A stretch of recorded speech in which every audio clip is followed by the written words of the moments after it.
So after the failure of my last homemade net chair, my friend thought it might be a good idea to try a similar design in the ring of redwood trees in his backyard. Kind of like a tree net meets a chair. And I thought this was a cool idea, but it could be a lot more interesting if instead of one chair, why don't we do 3?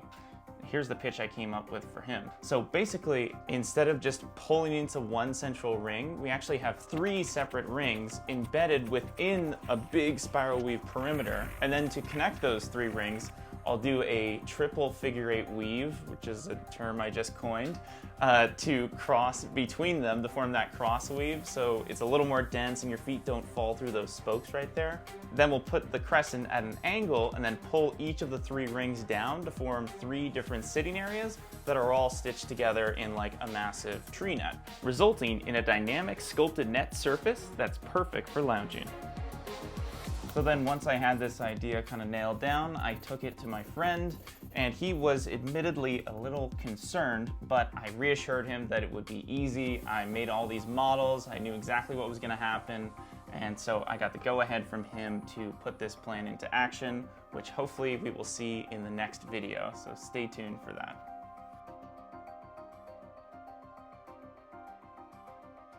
So in the last video, I came up with an experimental weaving pattern for my friend's ring of redwood trees in his backyard, and today I'm gonna put that plan into action. So basically the idea with this plan is that we're gonna have an angled net that's kind of like a crescent moon on one side of the ring of redwoods, and then within that net we'll have 3 different rings that are gonna be framed up with these spokes going towards them, and then we can pull each of those rings down to form 3 distinct sitting areas, kind of like sculpted chairs or something like that. It'll all be interwoven. Now, as opposed to a traditional net of this size where I'd want to like break it up into subsections with double paracord, with this one I'm actually going to bundle up this spiral weave around the perimeter and just go around and around here, starting with clove hitches and then wrapping around that. It's kind of like a dream catcher. And then once I have enough of that bunched up, I can put these spokes into the rings and then pull it all in, and that spiral weave should get tight. So with this idea, I was able to quickly lay down about 4 layers, but then the rain came. And what sucks about the rain is that it makes the paracord tighter, which is not a problem later on, but at this phase of the process, that meant that my loose spiral weave around the outside now became super tight and bunched up.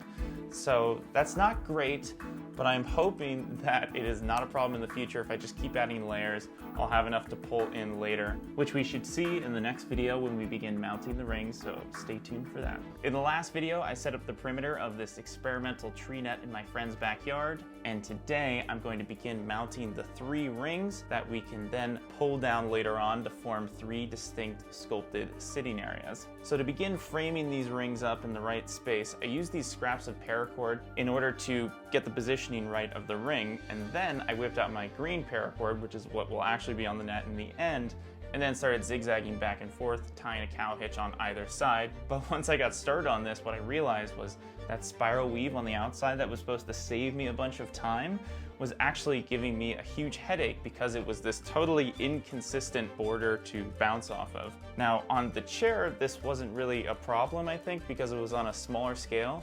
But now that we're on this big net with like a 15-20 foot span, it definitely was giving me issues, and I had to basically redo these hitches over and over again trying to get the tension right, because I would finish on one side, then I go back to the hitches before it and realize it was completely loose. Eventually, I got the tension right on the center ring, but then things started to really fall apart when I got over to the right ring. After dark here, I tried to get that right ring set up. Couldn't figure out how to not have it mounted super far back. Maybe I've just been looking at it for too long, but anyway, hopefully tomorrow I'm able to see it with fresh eyes and crack it.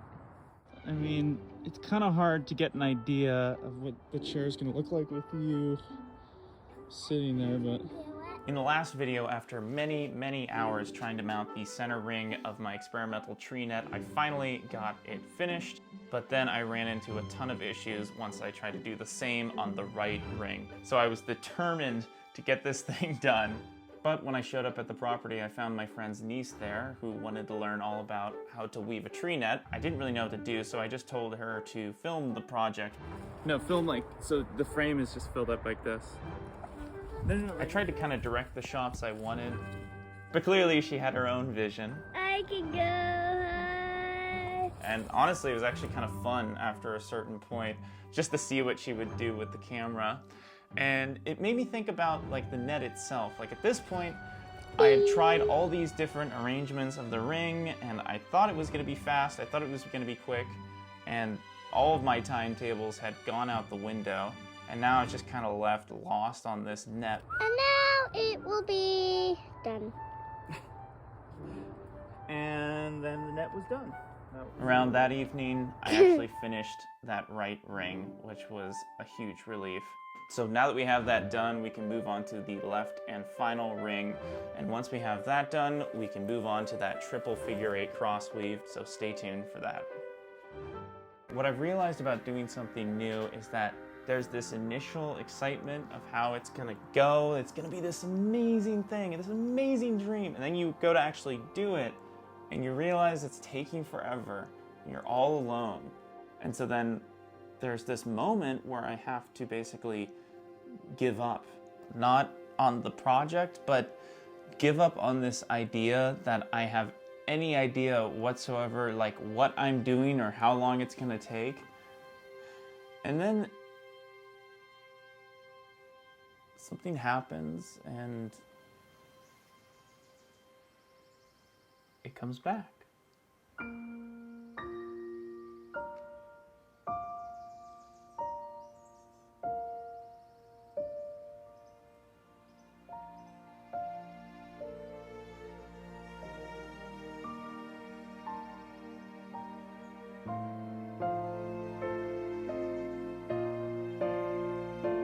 And I realized that this thing that I've been pushing so hard to make real isn't even my own.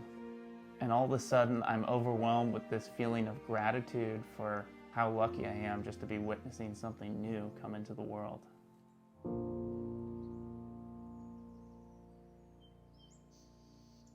The spokes leading into the 3 center rings are finally complete. That was a real doozy, but now it's time to let that all go and move on to the long-awaited triple figure 8 crossweave. So the idea with this crossweave is basically to have it orbiting the 3 rings as if they were planets. And the cool thing about having a triple figure 8 crossweave as opposed to just the normal figure 8 is that these orbits will never actually intersect with each other. You can imagine on a normal figure 8, if you're stacking up orbits, they're going to intersect in the middle in the exact same point every single time. But with 3, we can have them spaced out evenly, and that gives us a perfect grid. And yeah, as you can see, I wove myself stuck into my own web here, but I was able to escape, so we move on. And then something I didn't expect to happen with these orbits was that instead of having isolated orbits, I was actually able to stack them up. I don't want to say spiral out or spiral in because it's actually different depending on the ring. So on the left and right rings, they're spiraling out from the inside, but on the middle ring, they're actually spiraling in. It's really weird, but somehow it actually works and it's awesome.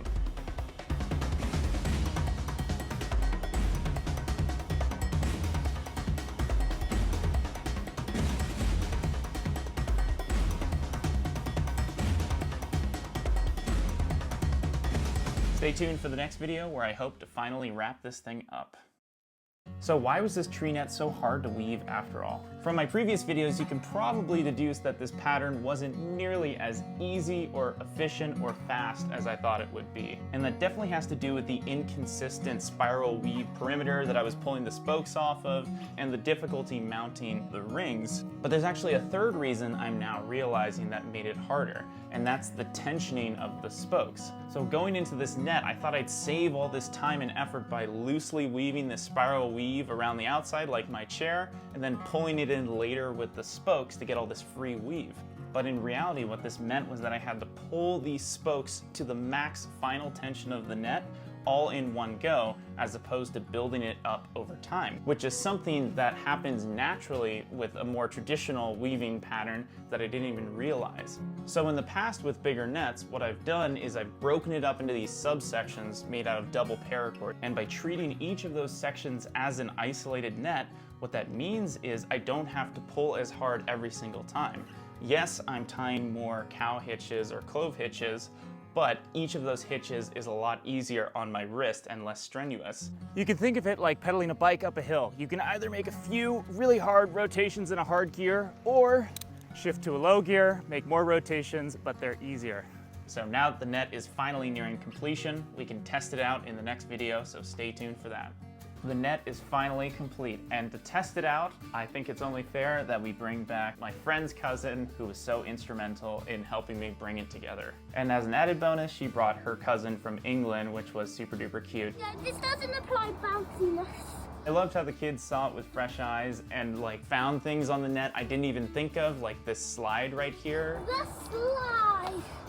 Whee! But pretty quickly we realized that this net, which was intended for adults to hang out and lounge in and read, was not safe for kids. It didn't have any of the sidewalls, and once they were bouncing around, all of a sudden we got super worried that they might fall off. So we had to kind of spot them from the sides. And of course, her mom had a great idea of just giving them a book to read, which totally calmed them down.